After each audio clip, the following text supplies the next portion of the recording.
Next problem, our next section is the solving quadratic equations, which really is just adding one more step to what we've been doing. Adding one more step. So if I have equation first of all, let's talk about this. So if I have something times something else and it equals 0. If I have something times something else and it equals 0, if I make one of those be 0, doesn't matter what the other one is, 0 times anything is 0. Or if I make something times 0, the other one's 0, anything times 0 is 0. So as long as one of these is 0, my answer is going to be 0. So every other problem we've done so far has came down and looked like this, right? Now we're going to add this equals 0 to it. And what you do here is we're going to set, just like here, if one of these is 0 or the other one is 0, my answer will work. So I set this one equal to 0 and I set this one equal to 0. And then I just solve these out. So subtract 1 from both sides and x equals -1. Add 3 to both sides and I get x equals 3. So I can have two different answers on these because we're dealing with x squared. So that means you can have up to two different answers. But all you're doing now is we've stopped here before. So now we're separating them out and set them both equal to 0. Yeah, we'll do that on Monday. So even if you have more complicated numbers like this, still the same idea. I'm going to set the first one equal to 0. I'm going to set the second one equal to 0 and solve them separately. So subtract 2 from both sides and I get 3x equals -2. And then divide by 3. So x equals -2/3. Add 5 to both sides, so I get 2x equals 5. And then divide by 2, so x equals 5/2.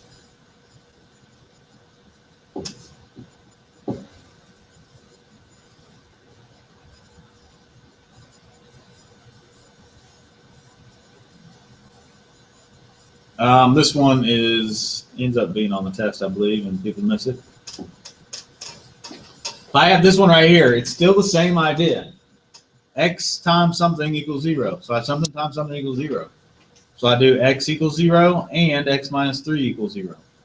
So I can just break those apart right there from those.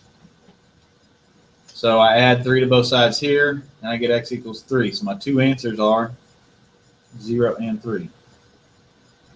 So I'm still setting this one equal to 0 and this one equals 0, just like I separated this out and worked it out.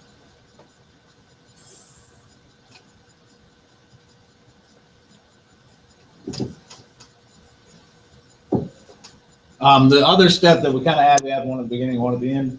Since we have an equal sign, we got to make sure everything's on one side to be able to factor it. You can't just do x minus 2. I'm not going to work this problem quite yet. But if I have this right here equals a number, you can't just do x minus 2 equals 7 and x minus 3 equals 7 because it has to be 0. That property only works for 0. Because if this one equals 7, you can't do the property of that if I have 0 times anything, it equals 0. 7 times anything does not always equal 7. 0 times anything does equal 0. All right, so you have problems like this. So all we're doing is adding the equal sign, so you go through the same steps. So what multiplies to be -14 and adds up to be -5?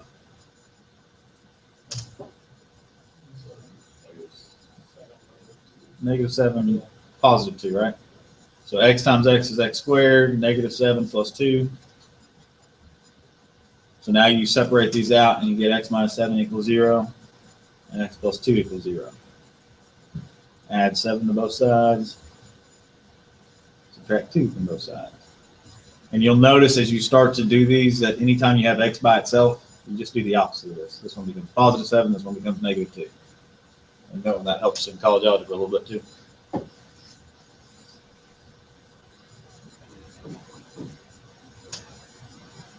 If I had a problem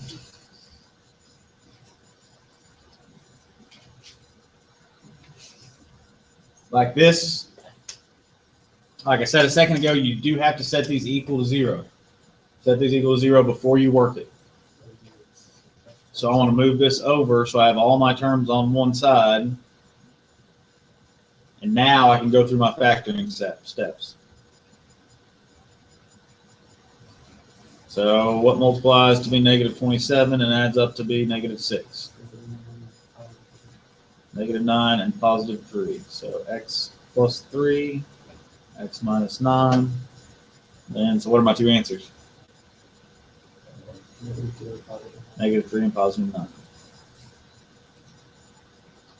So you set it equal to 0, and then at the very end you separate them out and set them both equal to 0.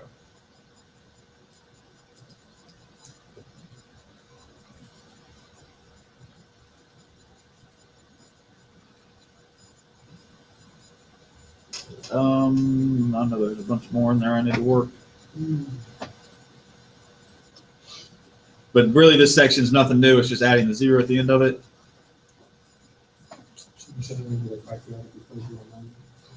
The quadratic equation on the quadratic one. Did that. So here's the one that's like on the test. X squared minus 5x.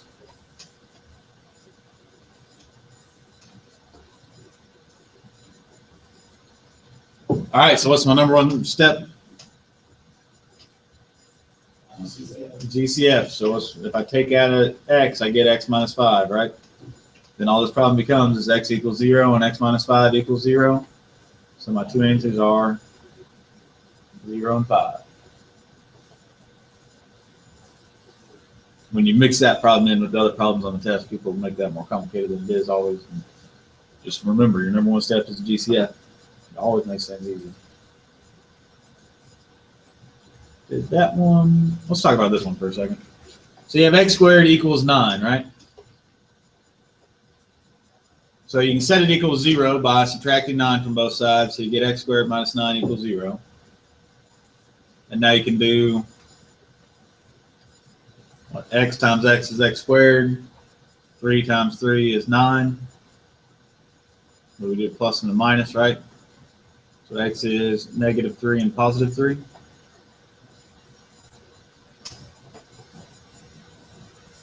Well, let's talk about this problem for a second. What does it mean just talking about it? It means what number squared equals 9?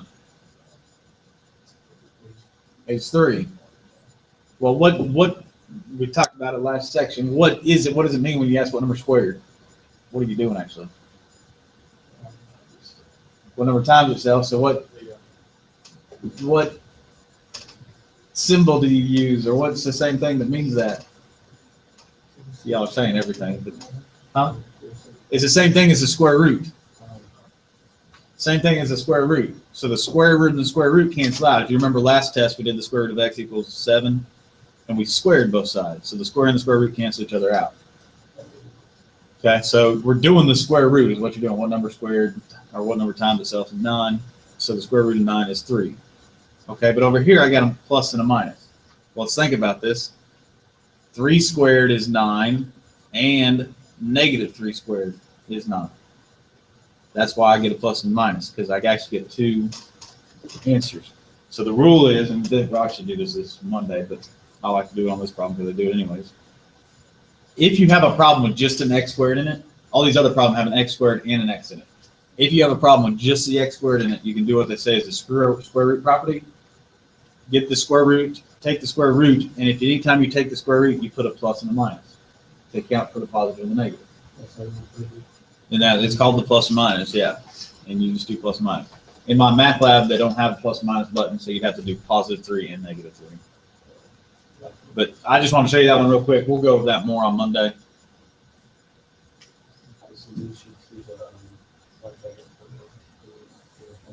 There's a plus and minus in that one too, yeah.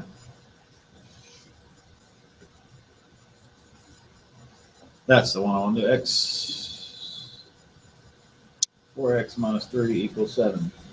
All right, so just like I said on this one, if it's not equal to 0, you can't just set x equals 7 and 4x minus 3 equals 7, because something, if this equals 7, then 7 times something doesn't always equal 7. So what you have to do here is set it equal to 0. So I'm going to distribute the x and get 4x squared minus 3x. And then to set it equal to 0, I'm going to go ahead and subtract 7. And I end up with this problem right here. So only when you have a number that's not equal to 0 will you distribute the x? Right. Or If it's already set equal to 0, just boom, break it apart. But if it's not equal to 0, you got to make sure it's set equal to 0 first. That's the first step on these, is make sure it's set equal to 0, and then go through your factoring steps. So here, what multiplies to be, what are we doing? 4 times negative 7. What multiplies to be negative 28 and adds up to be negative 3. It would be 4 and 7, right? Negative 7, positive 4. So you write 4x at the beginning of both of these, positive 4, negative 7. Divide this one by 4, so I get x plus 1 and 4x minus 7. So you have x plus 1 equals 0, 4x minus 7 equals 0. Subtract 1, so that's negative 1. Here you have to add 7 and divide by 4. So there's my 2 answers. So you may have to work them out a little bit to make sure it's set equal to 0 before you actually do the factoring. But I don't think there's too many like that.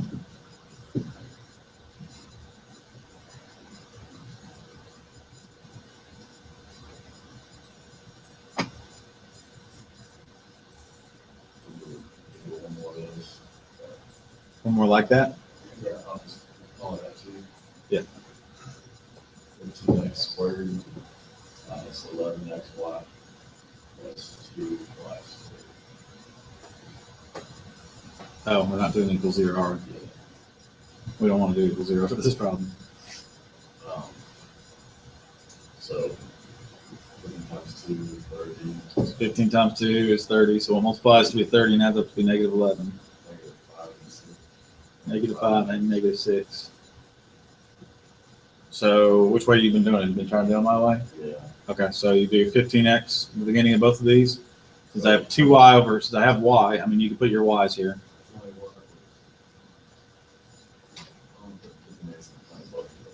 Because we multiplied by 15. Oh, okay. Remember, that's the first step when you're doing it my way. So then you do negative 6y here and negative 5y here. Now none of this is right because we got to simplify. So what can I divide these two by? 3. So that gives me 5x minus 6y. What can I divide this one by? 5. So that gives me 3x minus y.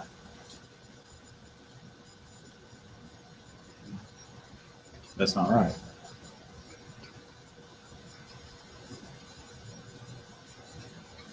Why is that? Oh, I didn't divide that. 6 divided by 3 is 2. 6 divided by 3 is 2. I just didn't divide that. So now 5x times 3x is 15x squared. Negative 2y times negative y is positive y squared.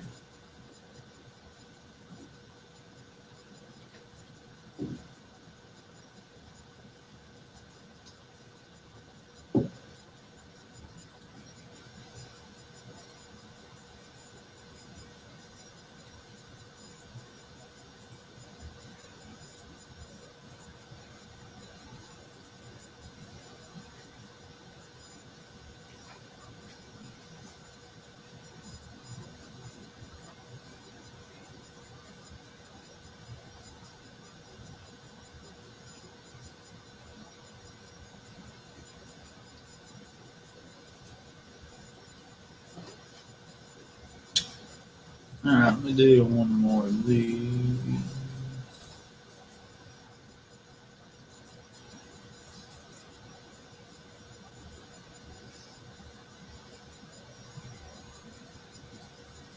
Yeah, I'll do that one. 2x cubed minus 50x.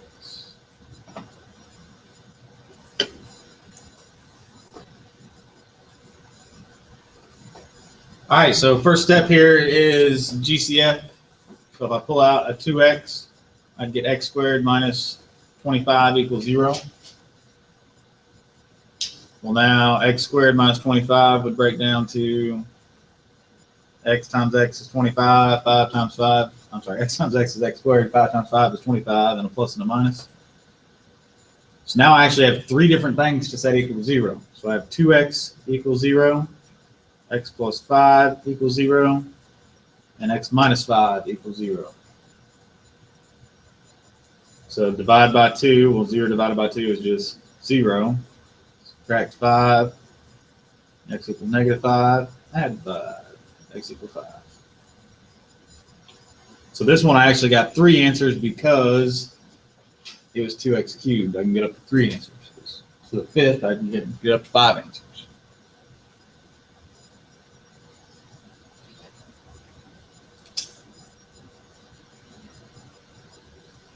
Let's jump to the last section. If we need to come back and do some more, that's fine. But the last section, if you all want to jump to the last section, those of you who are on my math lab, if you all want to jump to the last section with me, there's only 5 questions in there, and we can kind of do them together and fly through them.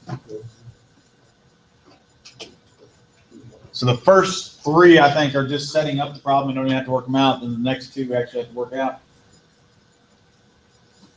So 6.7, what we got here? So the length of width of a rectangle length is 7 centimeters more than its width.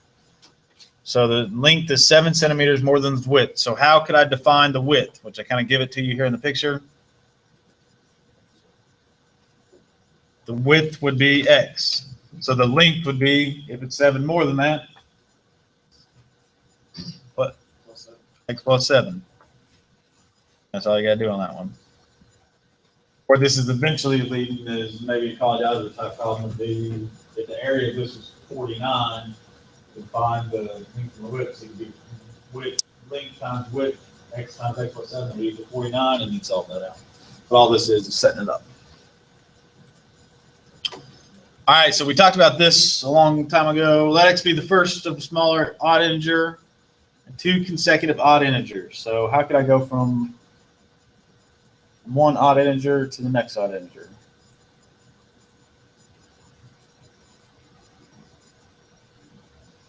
So if my first one is x, and my next one, let's say my first odd integer is 7. How do I go to the next odd integer? What is the next one? 9?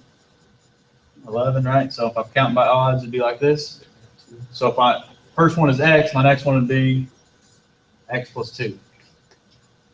Because no matter what an odd number is, if I give you 11, you could add 2 to it and get to the next odd number. 2 consecutive odd integers. What does this want? 2 answers? Right here.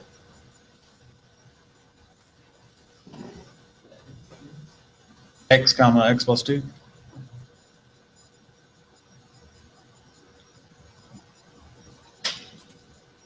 All right, the third one, if my base is x and the height is 3 more than 5 times its base. So my base is x, so we know that. They give us that. The height is 3 more than 5 times its base. So how can I write that? 3 more than 5 times its base.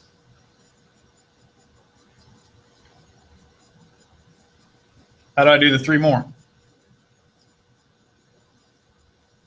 3 more than would be 3 plus and 5 times its base. 3 more than 5 times its base.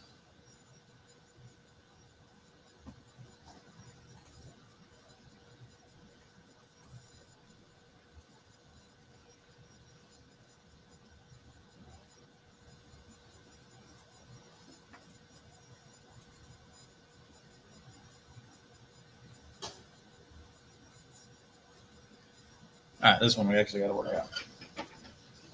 Negative 1696, 112.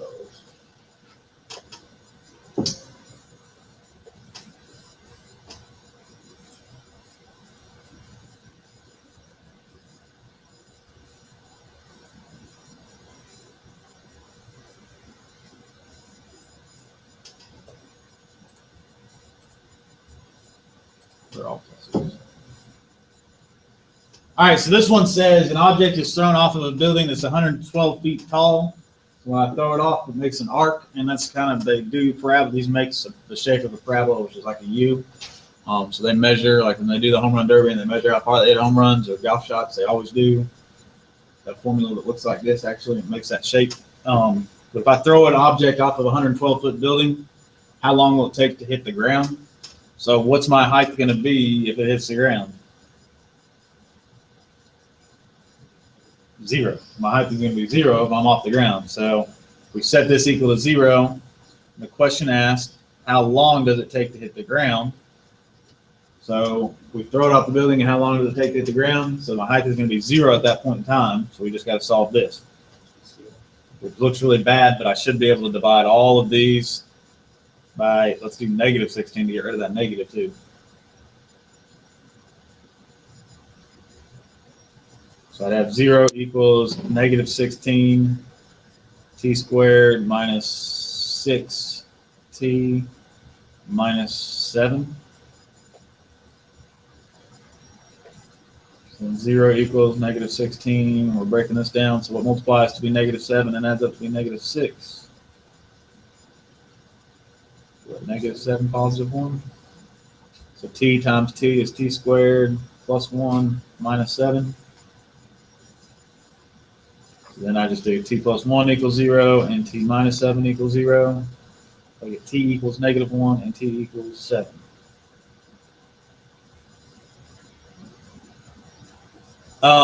So here's my two answers. Now this is a word problem, so think about it a second. T is time, so can I have negative 1? I can't really have negative time. So my real answer is 7. It would take 7 seconds if I threw the ball off the building to fall and hit the ground.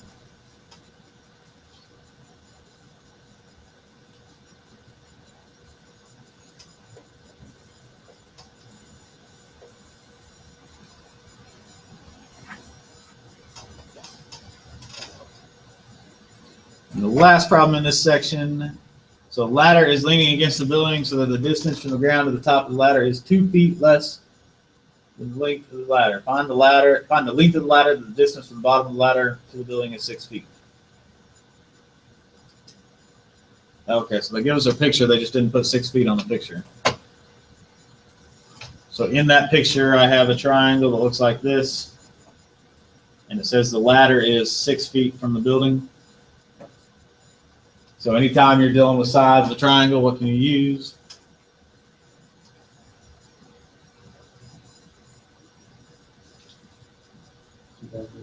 Pythagorean theorem.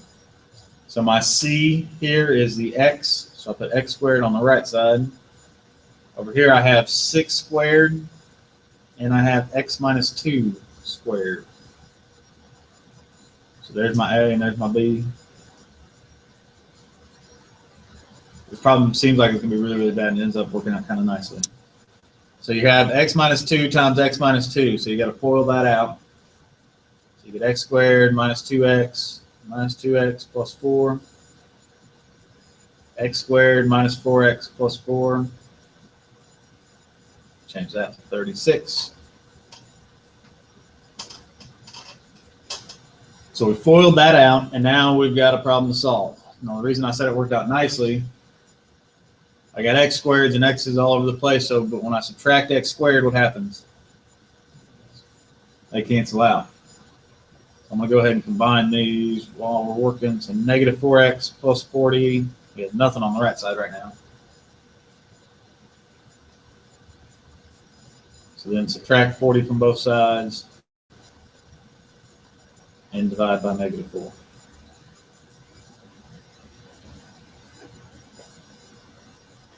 So that means my ladder would be 10 feet tall and it would go 8 feet up the building.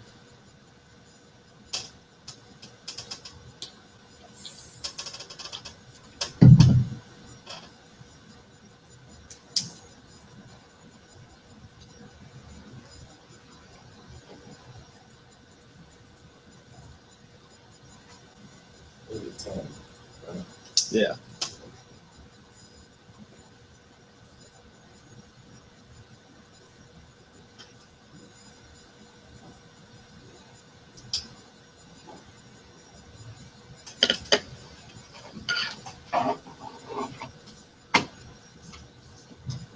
All right, so that's all the sections we're doing today. Hopefully we got a little bit of a refresher of what we did yesterday too. On Monday, we're going to talk about